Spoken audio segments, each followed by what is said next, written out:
Angela, I want to talk to you about the last week or the last 10 days for Harry and Meghan because this feels pretty disastrous. I mean, they were actually heckled. Prince Harry, the Duke of Sussex, is known for his cheeky grin and rebellious spirit. He has charmed the world with his charisma and dedication to charitable causes. But behind the public persona, Harry carries the weight of immense pressure and personal struggles. Being a member of the British royal family comes with a unique set of demands and expectations. Levin, the Pat Tillman Award receipt at the ESPYs. So have a look at this, and then I'll get you to react off the back. Pass this microphone down to her. Go.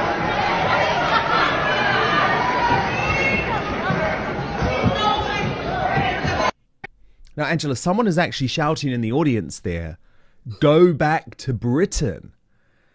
And all of the choreography around the awards were odd. Venus Williams seemed to be shooting her the evil eye. What did you make of what was going on and how they could have messed this up so badly? Well, I think it was very foolish of them because in America, which they should know by now, the Pat Timmons was a real hero. The company, all the people felt very, very strongly that he was a wonderful man and he was a hero. He was a brilliant footballer, and then he left that and fought after 9/11 and unfortunately died in 2004. But his mother, obviously heartbroken, was furious that she wasn't asked who could get the present that came with the thanking him for being such an amazing man. And she didn't want Harry to have it because she said he wasn't right, he'd been awful to his family, and he couldn't represent his son. And although he'd worked for Invictus Games, he hadn't done the whole thing, and he just didn't deserve it. But they continued. And it was very, very uncomfortable all the time. I mean, Meghan hung on to him, hold his hand and his arm so he could barely move. And when he went up to get the award, she clung to his hand. And he was walking and she was hanging on to it. And in the end, he obviously pushed it away and walked up. Now, what was that about? Was that because she wanted to go up and hold the award as well? I mean, she likes awards, nothing to do with that, but you don't take other people's which you don't deserve. And she shouldn't be always in the photograph. It's just shocking. But apparently, Harry was in a terrible state about it. Backstage, he was absolutely distraught about what he should do and what he shouldn't do. And the piece that he read was very Meghan-like, actually. I mean, I went to loads and loads of with him where he's made speeches, and they were very open and friendly, but this was sort of loads of boring words. While attending a recent public event, observers noted that Prince Harry appeared subdued and emotional. Sources close to the Duke have mentioned that he has been feeling the strain of media scrutiny and public expectations. The constant glare of the spotlight can be overwhelming, even for someone accustomed to it. Yeah, he hadn't written that. He hadn't written that. Absolutely not. And I thought, Angela, what was really interesting is that he looked terrified when he was walking up. So clearly what Meghan had hoped is that Harry was going to take her arm and say, "Come up with me, come up with me." But he didn't. He didn't actually want her up there on the stage. And the reason he was terrified, and I think he probably knows that if Meghan was on stage, there was more chance of this happening, is he was terrified of being booed because he was heckled on the way out. And I mean, in the end, people were respectful during the speech, but I don't think he got a particularly loud, positive reaction. No, but it's very rude because as soon as that particular event had happened, they were leaving. I think if you go to one of these organizations, which is to thank people for doing wonderful things, you don't walk out in the middle. That's incredibly rude, isn't it? You just wait, even if it's boring for you. You don't sort of walk out. It's very bad manners. And they rushed out just after Harry had said his speech. And I think that it was just a disaster.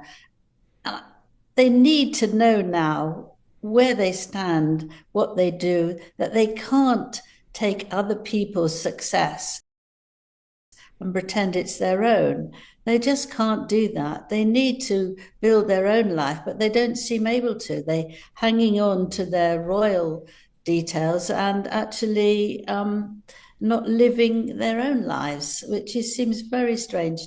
Very strange. If they're together and they're even the slightest bit happy, let them do what they want, not try and spoil things for other people. When he talked about Pat's mother, obviously Harry would think of his own mother, but then he should know. He said, I respect you, I understand you, but then he did nothing. Well, what does that mean?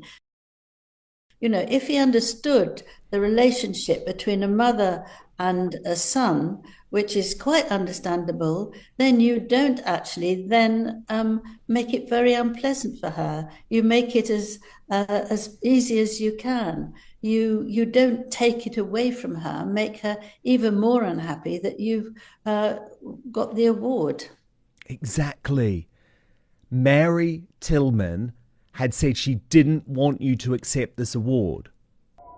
Prince Harry has been open about his struggles with mental health, particularly following the tragic loss of his mother, Princess Diana. He has spoken candidly about the impact of her death and the long journey he faced to process his grief. Royal life, despite its privileges, can be isolating and emotionally demanding. The pressure to maintain a perfect public image while grappling with personal struggles is a heavy burden to bear. It is important to remember that public figures, despite their status and wealth, are human beings with... If you had any respect for that woman, you would not have accepted it. You would have said, I've heard what she's said. She is Pat Tillman's mother. I'm going to respect her. He did not do that. Instead, what he tried to do was curry sympathy by talking about her during the speech, which I just thought was completely grim. And it shows how tone deaf he is to anyone else's feelings. He only seems to care about his own feelings. And we've seen that time and again, haven't we, with his own family too? Yes, but this is extraordinary because when I was with him for 15 months, he understood everybody's feelings. He was brilliant with people who'd been had been injured, and he was marvelous with them, and he could get them round. And several of them, after he walked to speak to someone else, would say to me, he's given me the feeling that I should live. Nobody else has been able to. I've lived in darkened rooms for years now, but he's actually told me there is a life, and he's helped me feel like that. He's been talking to him for only 5 minutes. So he has got that feeling. It's his mother's way of being kind and nice and helpful to other people. But I think with Meghan, he just is a very, very different person, and that he becomes determined and unkind. Exactly. And what's so interesting at the moment, Angela, is that this has now been widely considered Harry and Meghan's flop era. It's like everything they touch turns to the opposite of gold. And I just wonder how you think they're going to turn this around, because the Nigerian tour was a disaster. Yes. This has now been a disaster. I mean, is there a way for them to claim back the narrative? Well, I think it's jolly difficult, isn't it? I think they have to sit down and talk it through and not keep on going on and on and on about the things they don't like of what have happened and trying to win. I think that's a problem. I think they should be very quiet and be together and not try and grab everything that isn't theirs. It's terrible. And the other thing that I think people don't like is the fact that nobody sees their children. It's very difficult to understand this allegedly happy couple who just hide their children.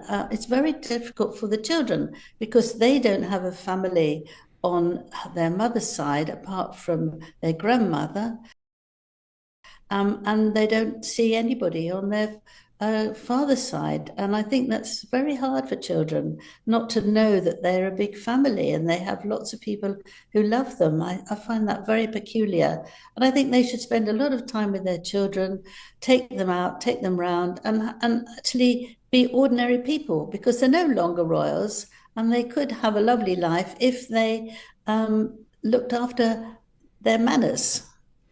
Well, it's interesting, actually, because we've had lots of questions coming in for you today, Angela, and there's a question on a similar theme there from Jane Knight, who says, I really feel for Charles not seeing Archie and Lilibet except over video.